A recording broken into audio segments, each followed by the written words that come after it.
नमस्कार विद्यार्थी मित्रांनो. विद्याभारती पुणे यूट्यूब चॅनेल 7 प्रकाश वाघ हायफन यूट्यूब यामध्ये आपले सहर्ष स्वागत आहे. काळ, काम व वेग या महत्वाच्या विषयावर आम्ही अर्धा तासाचा एक व्हिडिओ तयार केलेला आहे, ज्याद्वारे आपल्याला काळ, काम व वेग यावर विचारले जाणारे MPSC मधील कोणत्याही प्रश्नाचं उत्तर एका मिनिटाच्या आत काढता येईल. अतिशय सोपी सूत्र आणि क्लुप्त्या आहेत. त्या क्लुप्त्या आम्ही तुम्हाला सांगणार आहोत, ज्याद्वारे आपल्याला वर्क टाइम आणि स्पीड यावरचे कोणतेही उदाहरण, बांधकाम असो, गाडीला लागणारा वेळ असो, रेल्वे क्रॉसिंग असो, अंतर, वेग, वेळ यांचा समन्वय असो, या सर्व प्रकारचे प्रश्नांची उत्तरं तुम्ही झटक्यात सोडू शकाल. चला तर बघूया कोणती सूत्र आहेत. विद्यार्थी मित्रांनो, काम, वेग, वेळ यावरची सूत्र अतिशय सोपी आहे आणि हा अंकगणिताचा पाठ आहे. बघूया आपण काम कसं काढायचं. काम म्हणजे वर्क. काम बरोबर वेग इंटू वेळ. म्हणजे वेग दिलेला असतो आणि वेळ दिलेला असतो. एखादा मजूर 5 दिवस जर 8 तास काम करत असेल तर 5 गुणिले 8 40 दिवसाचे काम तो करतो. वेळ कसा काढायचा? पहिल्याच सूत्रावरून वेळ बरोबर काम भागिले वेग. समजा जर 120 किलोमीटरचं अंतर असेल आणि 40 किलोमीटर तास वेग असेल, तर अंतर म्हणजे काम इथं 120 आहे भागिले वेग 40 आहे, म्हणजे 3 तास हा त्याचा वेळ झाला. तिसरं सूत्र आहे वेग. वेग बरोबर अंतर भागिले वेळ. जर 240 किलोमीटर 4 तासात कापत असेल तर अंतर 240 आणि वेळ 4, 240 ला 4 ने भागितलं तर वेग येतो 60 किलोमीटर प्लस तास. म्हणजे दोन मुख्य सूत्र लक्षात ठेवा. काम बरोबर वेग इंटू वेळ आणि वेग बरोबर अंतर भागिले वेळ. आता चौथा प्रकार, एका दिवसाचे काम. त्याचं सूत्र आहे 1 भागिले एकूण दिवस. प्रश्नपत्रिकेत असतो मजूर 20 दिवसात एक काम करतो. मग तो एका दिवसात किती काम करत असेल? तर सूत्र आहे 1 भागिले एकूण दिवस. 20 दिवसात काम करतो म्हणजे एका दिवसात तो 1 भागिले 20 एवढे काम करतो. आता दोन व्यक्ती मिळून जर काम करत असेल तर अगदी सोपा फॉर्म्युला आहे AB भागिले A प्लस B. समजा अ 20 दिवसात करतो, B 30 दिवसात करतो. एकत्रित किती करतील? मग AB चा गुणाकार करायचा. अ 20 ब 30. 20 गुणिले 30 म्हणजे 600 भागिले A प्लस B. 30 अधिक 20 50. 600 भागिले 50 म्हणजे 12 दिवसात करतील दोन व्यक्ती. 3 व्यक्ती मिळून काम करायचे असले तर मात्र लसावी मेथडने करायचं.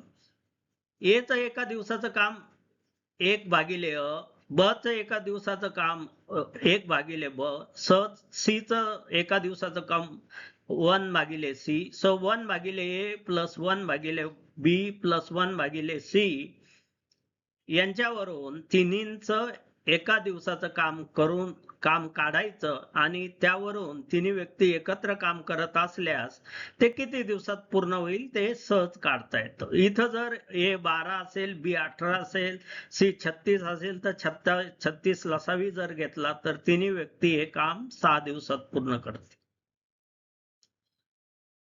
काही उदाहरणं असतात की एकत्र काम करत असतात आणि एक व्यक्ती काही काळ काम करून निघून जातो. तर उरलेल्याचे दिवस काढायचे की तो एकटा ते उरलेले काम कधी करू शकेल. त्याचा फॉर्म्युला आहे 1/b इक्वल टू 1 भागिले a plus B minus 1 minus A. म्हणजे आता जर ए आणि बी मिळून 18 दिवसात काम केलेलं आहे, ए ते एकटा 30 दिवसात करतो आणि बी 45 दिवसात करतो. आता ए प्लस बी 18 दिलेला आहे इथं. आता 1/b जर काढायचा झाला तर 1 भागिले ए प्लस बी म्हणजे 1 भागिले 18 मायनस 1 भागिले 30. 1 भागिले 18 मायनस 1 भागिले 30 काढलं तर बी ला लागणारा वेळ येईल 45 दिवस.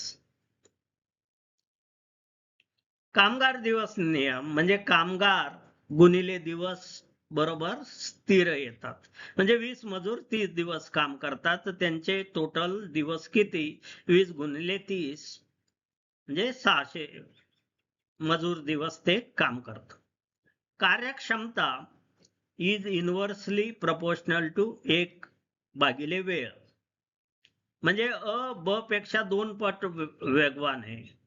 जर ब 30 असेल तर मग 1 बाय वेळ निम्मा होईल, म्हणजे 15 दिवसात ते काम करेल. त्याला कार्यक्षमता एफिशियन्सी म्हणतात.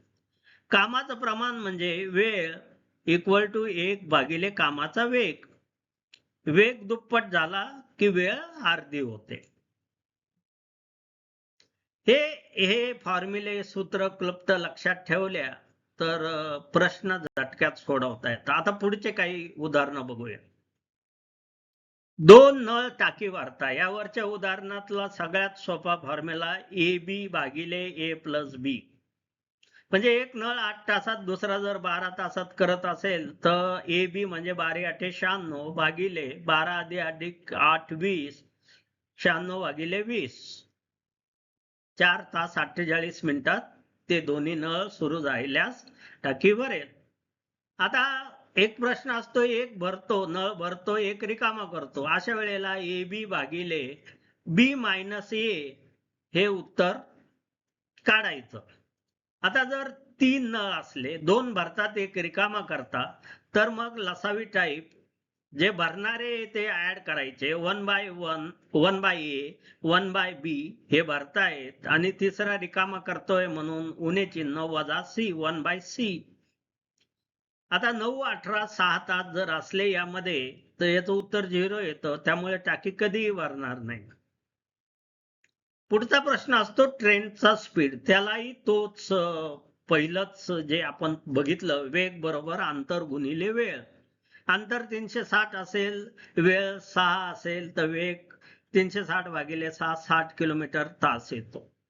आणि अंतर दिलेलं असेल तर परत पहिलंच सूत्र अंतर बरोबर वेग गुणिले वेळ काढायचं. म्हणजे 50 किलोमीटर पर तास असले 4 तासात किती जाईल तर 50 गुणिले 4 200 किलोमीटर.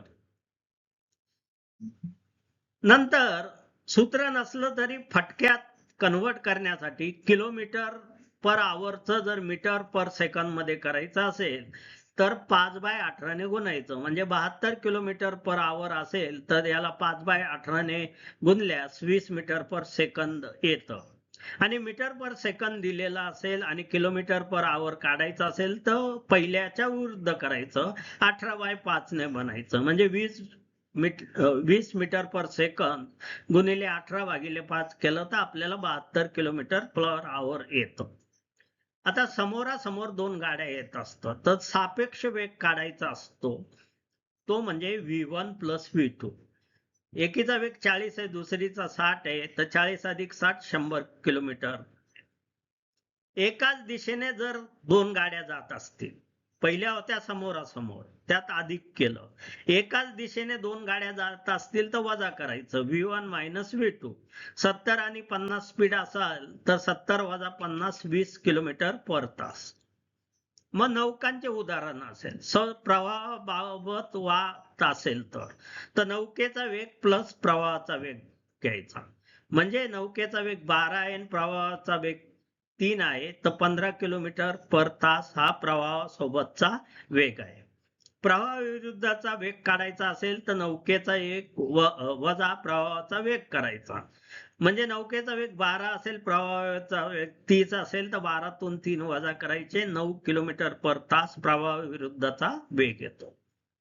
स्थिर पाण्यातील वेग जर काढायचा असेल तर पुढे जाण्याला मागे जाण्याला दोघांची बेरीज करायची आणि त्याला 2 ने भागायचं. म्हणजे 15 अधिक 9 हा वेग त्याला 2 ने भागायचं. म्हणजे स्थिर पाण्यातील वेग येतो 12 किलोमीटर पर तास.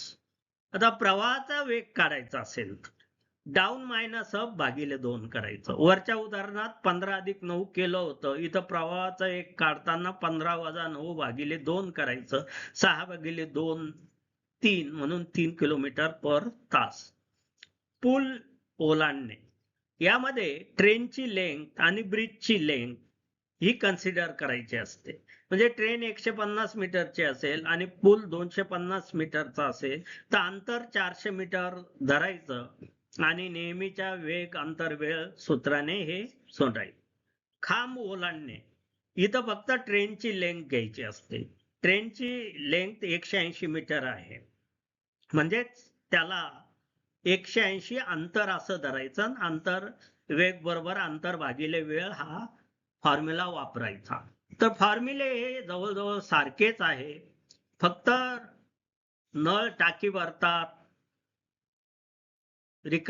दोन नळ टाकी भरतात, एक रिकामा करतो, अशा टाईपच्या याच्यासाठी थोडीशी वेगळी क्लृप्ती वापरावी लागते. आशा आहे की या पूर्ण चार्टद्वारे आपण हे लक्षात घ्या आणि काही उदाहरणं सोडून बघा. आपल्याला हा विषय अतिशय सोपा वाटेल.